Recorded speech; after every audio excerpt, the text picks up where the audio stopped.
Welcome to my allotment diary for the 4th week of July 2019. To quote a phrase bandied about by the weather presenters this week is that the weather is intense. That is the heat and also the intensity of the rain. Early morning starts I found was the best way to beat the heat, except on Thursday, which was forecast and was the hottest day recorded, but more of that later. Harvesting and watering are the important tasks for this time of year, and we are finding a 35-litre pot lasts about a week. We're eating more due to their delicious taste. Last week I cleared the brassica bed in which I prepared to plant winter brassicas, mainly sprout plants, gifted to me by Dick, a fellow plot holder. The preparation and planting was as recommended by Charles Downing.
Back to the hottest day.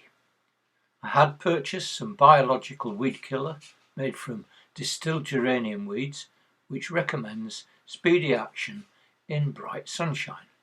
Well, today it's forecast it will be bright, and therefore early in the morning the mixture was made and loaded.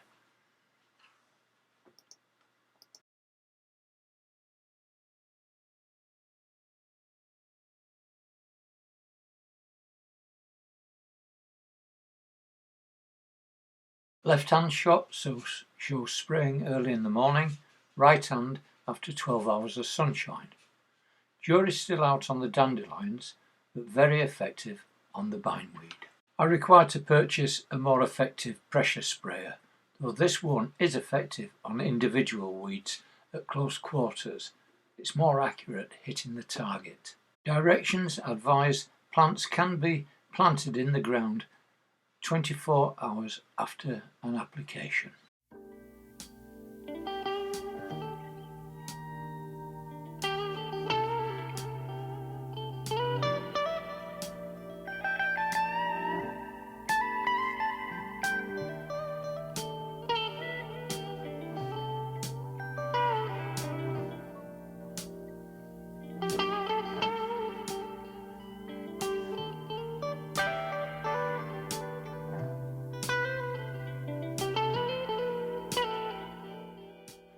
I returned 12 hours later and burned the weeds on the fence line. The need for urgency is due to next month.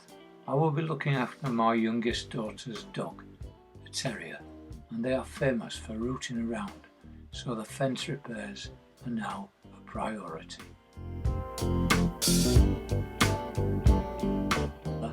When receiving welcome rain, a plot tour occurs, and to register progress, starting with bed 1, which contains French beans. One can see significant growth, including the forming of bean pods on this variety, evergreen.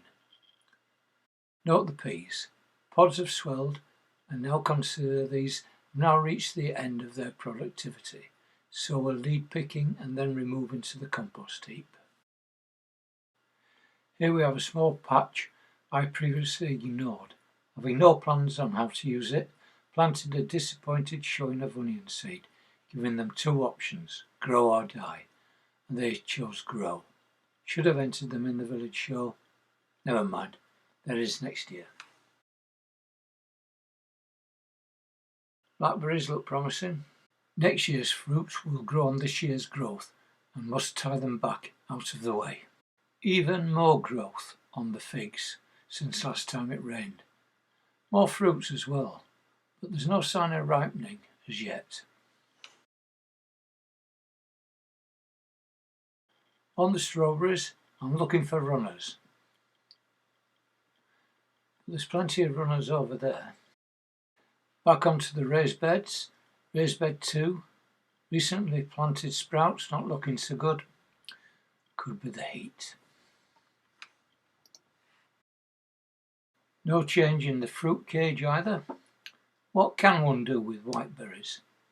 And the blueberries, they're still to ripen.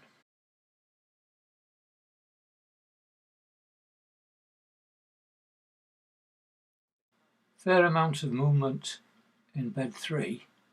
Calendula I've so seeded, as they do. Do I leave them alone? Weed them out or transplant them? I don't know. But the leeks have definitely put on a spurt.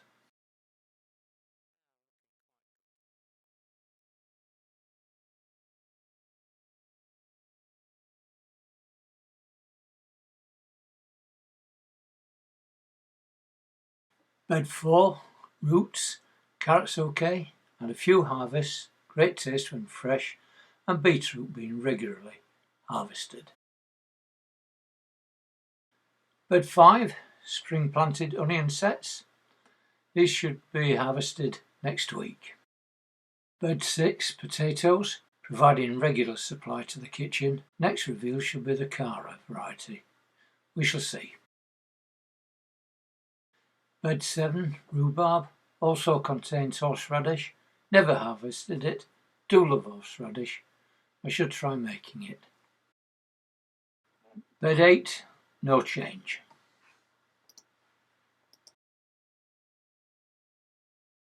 Bed 9, a significant change. Calabres have now formed heads. Bed 10 has been cleared and now ready for strawberry planting. Bed 11, salad bar, cleared of cos lettuce, little gem ready, tomatoes are okay. Bed 12, runner beans, now in glut mode, can't pick them quick enough. Jumping at a bed, bed 14, sweet corn, now developing cobs.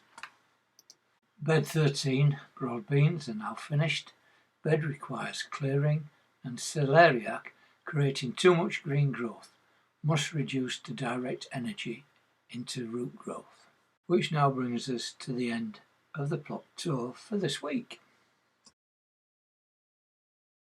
After the tour, stripping the broad beans became a priority.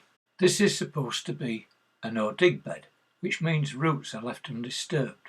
But I misplaced my sharp knife, and I can tell you, the axe proved not to be an adequate substitute. Stripping the beans also gave opportunity for me to clear the volunteer potatoes. These are Cara, and became a welcome addition to this evening's meal. These sharp pruning shears were substituted for the axe, making cutting the stems below soil level more productive.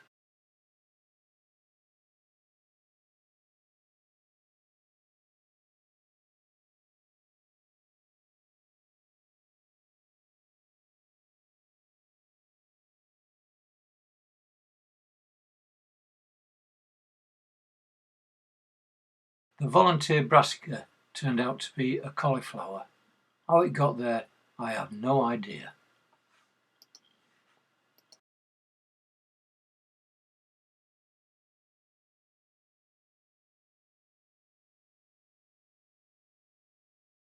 The beans now stripped, I removed the frames.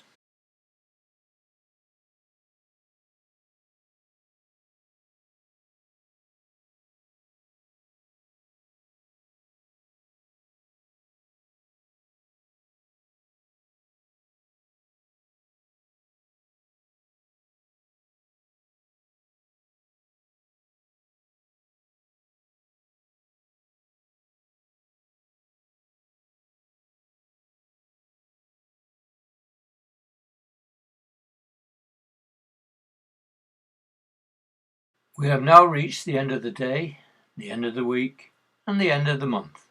Hope you enjoy this sojourn and think it worthy of a thumbs up. Please comment, and if not done so, please subscribe. Press the bell for the upload notification, and until next time, take care and bye.